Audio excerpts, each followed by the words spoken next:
면세점은 오프라인 유통 채널 중 아울렛과 더불어 최근 유일하게 성장세를 보이는 곳인데요.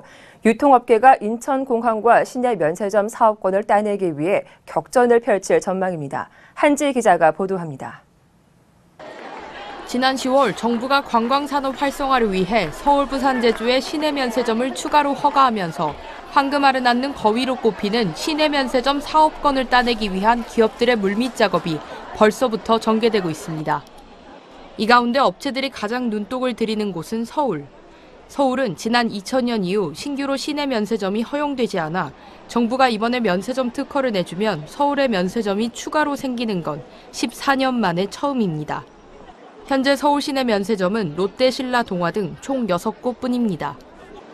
올해 극심한 소비 위축으로 국내 유통업계 매출은 제자리 걸음을 면치 못하고 있지만 면세점만큼은 예외입니다. 국내 면세점 시장 규모는 2010년 4조 5천억 원에서 지난해 6조 8천억 원으로 3년 사이 50% 이상 성장했고 올해는 7조 5천억 원으로 커질 전망입니다. 특히 기업들이 시내 면세점에 관심을 갖는 이유는 공항 내 면세점보다 수익성이 높기 때문입니다. 어제 입찰 공고를 낸 인천공항 면세점의 경우 입점 시 브랜드 이미지와 해외 진출 가능성을 높인다는 점에서 상징성은 크지만 수익성은 좋지 못한 편입니다.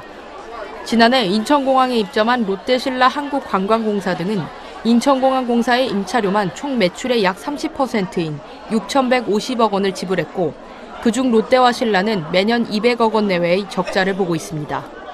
면세 사업 자체가 특허권이기 때문에 서울이 나오든 어디가 나오든 대기업은 무조건 들어가려고 하는 거죠.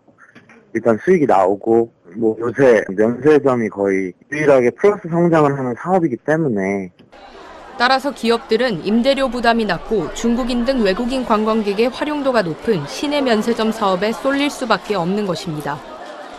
입찰 참여 기업들 간의 경쟁도 거세지고 있습니다.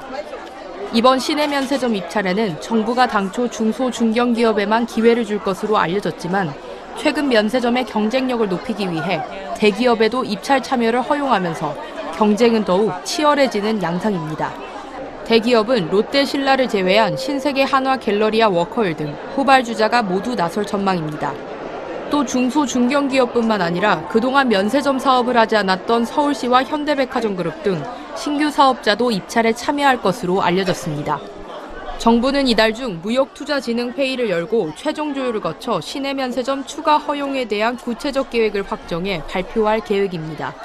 특히 시내 면세점 추가 허용은 법령 개정 없이 관세청장 고시만으로 가능해 일단 정부 방침이 확정되면 이른 시일 내에 신규 사업자 선정 작업까지 완료될 예정입니다. 서울경제TV 한지입니다.